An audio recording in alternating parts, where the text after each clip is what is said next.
Happy New Year, guys! Another year, another 365 opportunities.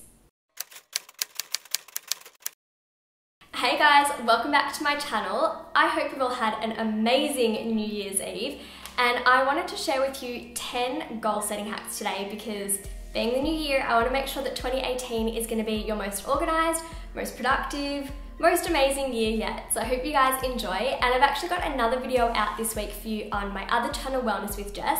If you're not already subscribed, then make sure you do that and turn on notifications as well. I'm going to leave the video as a link down below so you can check that out after this one. Alright guys, who's ready to get goal setting? Let's do this.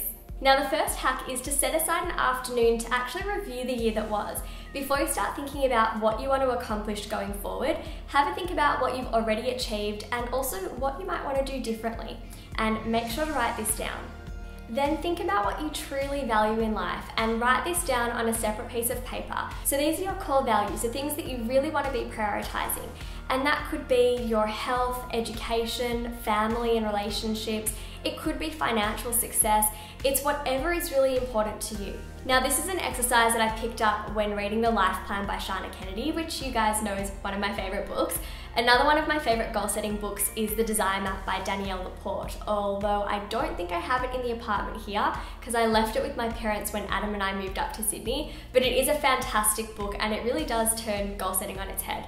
So you can check both of those out if you like. But the life plan has this wonderful exercise where it gets you to think about your core values. So a couple of example words just to get you started could be health, relationships, fitness, education, money, purpose, creativity, and energy.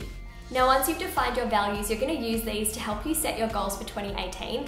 And I'm not the biggest fan of setting New Year's resolutions, but I do think that being the start of a new year, it's very fitting to set some goals for the year ahead. And you don't have to set them on New Year's Day, you might just want to use these exercises and tips throughout the year, just when you want to make some changes in your life. And I also wanted to mention, I guess as step 4, being mindful when you're setting your goals, is try and not set acquisition goals, goals where you're trying to accumulate or acquire things outside of yourself.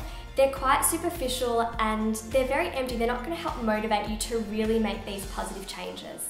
Now you also want to make sure that you're writing your goals down, but write them in a positive way. So instead of saying, I want to be less tired, say, I want to feel more energetic.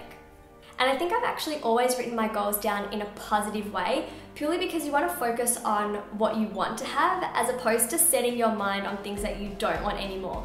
I'm a big believer that what you think you attract and create. So focus on the positives, focus on what you want to be feeling and not about how you don't want to feel anymore.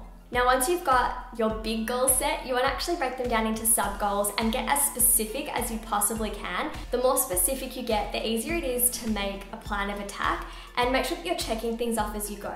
So giving you guys one example, if you originally wrote down, I want to have more energy, that could be broken down into multiple sub-goals, such as I'll prioritize getting at least 8 hours of sleep each night, or I'll incorporate more fresh produce into my diet each day, I'll take 20 breaths each morning, or I'll commit to going to yoga 3 times a week. And as you can see, when you write down one goal, there are many different avenues that you can take in order to achieve it.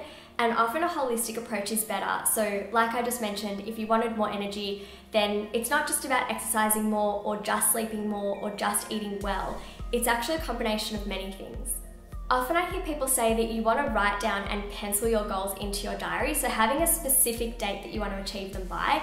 This can be really helpful if it's a very specific thing that you want to achieve, like being able to run a marathon by the start of summer or learning a new language before you go overseas. But most of the goals that I set myself, they're more lifestyle changes and things that I want to implement, such as healthy habits.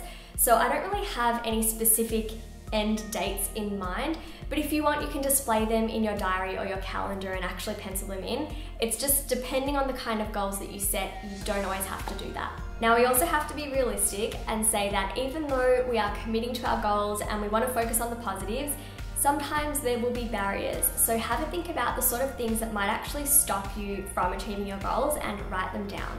Once you've written down the barriers to achieving your goals, think about how you can overcome them. So for example, if you are skeptical about having enough time, then maybe you could wake up a little bit earlier or actually schedule some extra time in your diary and work around it so you're really prioritizing that goal.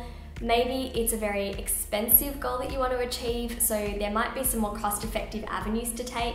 or if it's eating healthy, maybe you don't always have time to do a fresh food shop, or you have a chocolate box in your pantry. So you might want to actually hide that chocolate box, or even set aside every Saturday morning to go to a market and get all of your fresh fruit and veg. And one of the best ways to motivate you to achieve your goals is to write down the benefits that you're going to find once you accomplish them. So if you commit to exercising more this year, then you're going to have more energy, you're going to physically be stronger and fitter, you're going to have a happier mood, you're going to feel great and have more body confidence. There are so many amazing benefits. You're going to sleep better.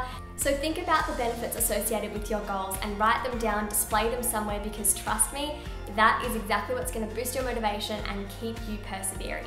Comment one of your goals for 2018, let's share them down below and motivate each other towards achieving them. Also, don't forget to check out my other channels and my other video that's out on Wellness with Jess this week.